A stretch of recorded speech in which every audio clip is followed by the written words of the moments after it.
हमारा भाग्य कौन लिखता है, इस प्रश्न का उत्तर सदियों से मनुष्य को उलझा हुए है। भाग्य, जिसे कई लोग जीवन की घटनाओं और परिस्थितियों का पूर्व निर्धारित क्रम मानते हैं, क्या वास्तव में किसी शक्ति या शक्ति द्वारा लिखा जाता है? क्या यह ईश्वर कर्म या हमारे खुद के प्रयासों का परिणाम है? इस विषय पर विभिन्न धर्मों, दार्शनिकों और विचारकों ने अपने दृष्टिकोण प्रस्तुत किए हैं। भाग्य के इस रहस्यमय और गूढ़ सवाल पर विचार करते हुए हम यह समझने का प्रयास करेंगे कि क्या सच में कोई ऐसी शक्ति है जो हमारे जीवन के प्रत्येक कदम को नियंत्रित करती है, या फिर हम खुद अपने भाग्य के निर्माता हैं। नमस्कार मित्रों, स्वागत है आपके अपने चैनल बोधि की कहानी 70.9 पर। यहां आपको मिलेंगी प्रेरणादायक कहानियां और बुद्ध की गहरी शिक्षाएं।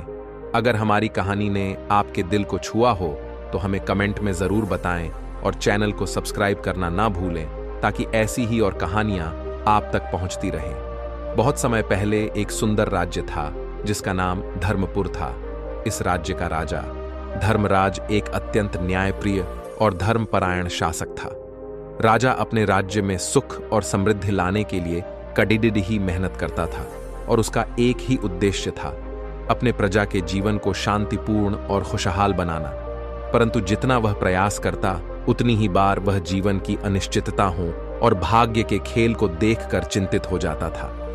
राजा ने अपनी प्रजा के बीच कई बार देखा कि कुछ लोग कड़ी मेहनत और अच्छे कर्म करने के बाद भी दुखी और कष्ट में रहते हैं, जबकि कुछ लोग बिना किसी विशेष प्रयास के सुखी जीवन व्यतीत करते हैं। इन परिस्थितियों ने राजा के मन में एक गहरी शंका उत्पन्न कर दी। क्या भाग्य का लेखा पहले से ही तय होता है, या इसे इंसान अपने कर्मों से बना सकता है? राजा धर्मराज का मन इस सवाल में उलझ गया था और वह इसका उत्तर जानने के लिए बेचैन था। राजा ने अपने दरबार के सभी ज्ञानी और विद्वान पंडितों से इस प्रश्न का उत्तर पाने की कोशिश की, परंतु कोई भी संतोषजनक उत्तर नहीं दे सका। तभी दरबार के एक पुराने मंत्री ने सुझाव दिया, महाराज, राज्य के बाहर एक आश्रम है जहां एक महान गुरुजी निवास करते हैं। कहा जाता है कि वे जीवन के गहरे रहस्यों को जानते हैं और उनके पास हर प्रश्न का उत्तर है। यदि आप उनसे सवाल का समाधान चाहते हैं तो आपको उनके पास जाना चाहिए। राजा धर्मराज ने तुरंत निश्चय किया कि वह गुरुजी के पास जाएंगे और इस प्रश्न का उत्तर जानेंगे। अगले ही दिन वह अपने कुछ सेवकों और मंत्रियों के साथ गुरुजी के आश्रम की ओर रवाना हो गए। गुरुजी का आश्रम जंगल के मध्य में स्थित था, जहां शांति और सौम्यता का वातावरण था। जैसे ही राजा आश्रम पहुंचे, उन्होंने देखा कि वहां अनेक लोग गुरुजी के दर्शन के लिए आए हुए थे और सभी की आंखों एक अजीब सी चमक और संतोष था। राजा ने गुरुजी के सामने प्रणाम किया और अपनी शंका उनके सामने रखी। गुरुदेव, राजा ने विनम्रता से कहा, मेरे मन में एक गहरा प्रश्न है। मैं यह जानना चाहता हूं कि भाग्य का लेखा कौन लिखता है? क्या यह पहले या क्या हम इसे अपने कर्मों से बना सकते? गुरुजी ने राजा की आंखों में गहरे धैर्य और जिज्ञासा को देखा और एक हल्की मुस्कान के साथ बोले, धर्मराज, यह प्रश्न अत्यंत महत्वपूर्ण है। इसका उत्तर पाने के लिए जीवन और कर्म के गहरे अर्थ को समझना आवश्यक है। भाग्य का लेखा इंसान के कर्मों से ही लिखा जाता है, लेकिन इसे समझने के लिए मैं तुम्हें मार्गदर्शक न्याय सुनाता हूं। यह कहानियां तुम्हारे प्रश्न का उत्तर दें। गुरुजी ने राजा को एक पुरानी कहानी सुनाई जो एक गरीब ब्राह्मण की थी। यह ब्राह्मण अत्यंत ईमानदार और साधु प्रवृत्ति का था। उसने जीवन भर तपस्या, पूजा और ईमानदारी से जीवन बिताया था। वह कभी किसी के प्रति द्वेष या दुर्भावना नहीं रखता था और हमेशा धर्म के मार्ग पर चलता था, परंतु उसकी स्थिति बेहद दयनीय थी। उसका परिवार अत्यंत गरीबी में जी रहा था। ब्राह्मण ने सोचा, मैंने जीवन भर अच्छे कर्म किए हैं, फिर भी मुझे इतना कष्ट क्यों मिल रहा है? क्या यह मेरा भाग्य है जिसे मैं नहीं बदल सकता? एक दिन ब्राह्मण ने अपने गांव के मंदिर में जाकर भगवान से प्रार्थना की। उसने कहा है, प्रभु, मैंने हमेशा आपका नाम लिया है, सदैव अच्छे कर्म किए हैं, फिर भी मेरी स्थिति इतनी खराब क्यों है? क्या यह मेरा भाग्य है? क्या मेरा भाग्य कभी नहीं बदलेगा?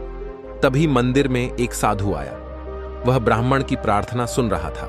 साधु ने ब्राह्मण से पूछा, हे ब्राह्मण, तुम इतने दुखी क्यों हो? ब्राह्मण ने साधु से अपनी व्यथा कही और साधु ने उसे एक रहस्यमय स्थान पर जाकर एक विशेष साधना करने का सुझाव दिया। वहां साधु ने कहा, तुम्हें अपने जीवन का असली कारण समझ आएगा और यह भी कि तुम्हारा भाग्य क्यों ऐसा है। ब्राह्मण ने साधु की बात मानी और वह उस स्थान पर गया। वहां उसे एक दिव्य स्थान मिला जहां ध्यान करते हुए उसे एक दृश्य दिखा। उसने देखा कि उसके पिछले जन्मों में उसने कुछ ऐसे कर्म किए थे जिनका फल अब उसे भुगतना पड़ रहा था। ब्राह्मण ने यह भी देखा कि वह अब अपने वर्तमान जन्म के अच्छे कर्मों के कारण अगले जन्म में सुखी और समृद्ध होगा। उसे यह हुआ कि भाग्य कोई स्थायी चीज नहीं है, बल्कि कर्मों से लगातार बनता और बदलता रहता है। गुरुजी ने कहा, धर्मराज, यह पहली कहानी यही बताती है कि हर व्यक्ति के कर्म ही उसके भाग्य का निर्माण करते हैं।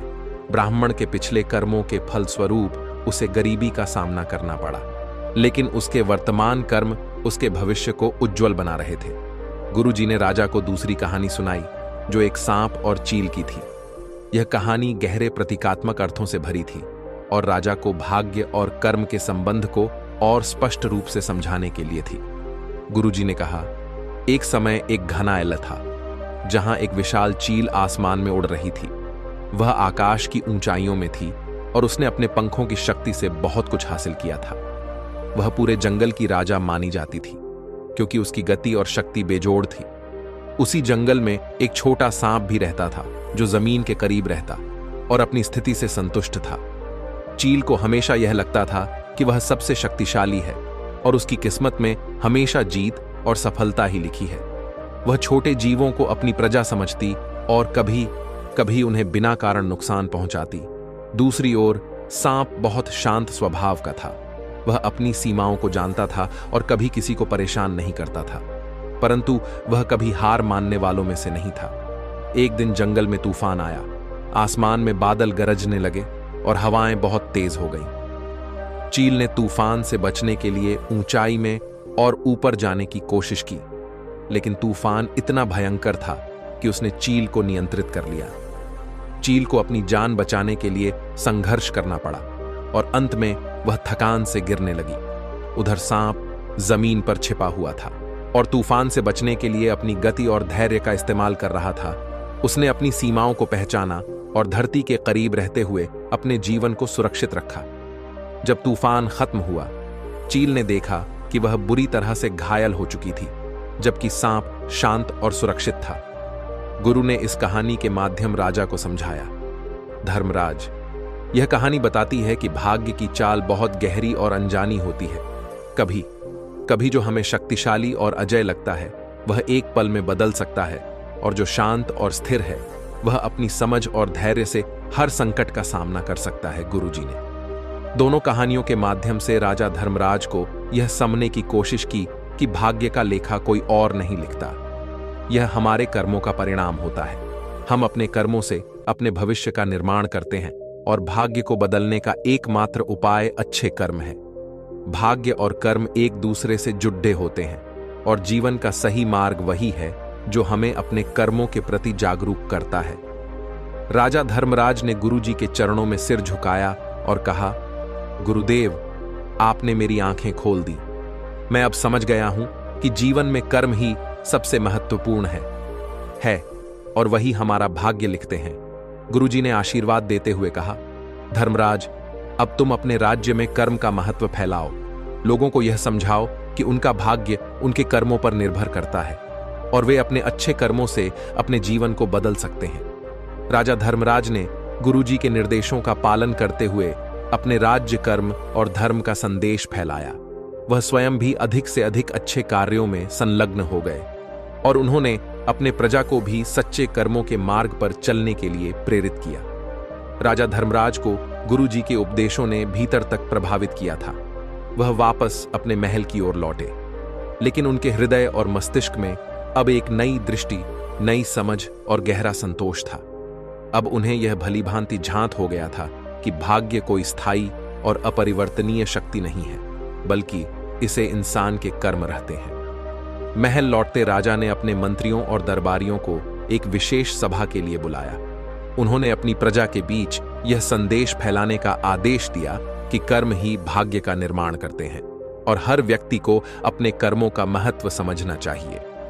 राजा धर्मराज ने अपने राज्य के लिए कई योजनाएं बनाई, जिनमें उन्होंने यह सुनिश्चित किया कि हर नागरिक को अपने अच्छे कर्म करने का अवसर मिले।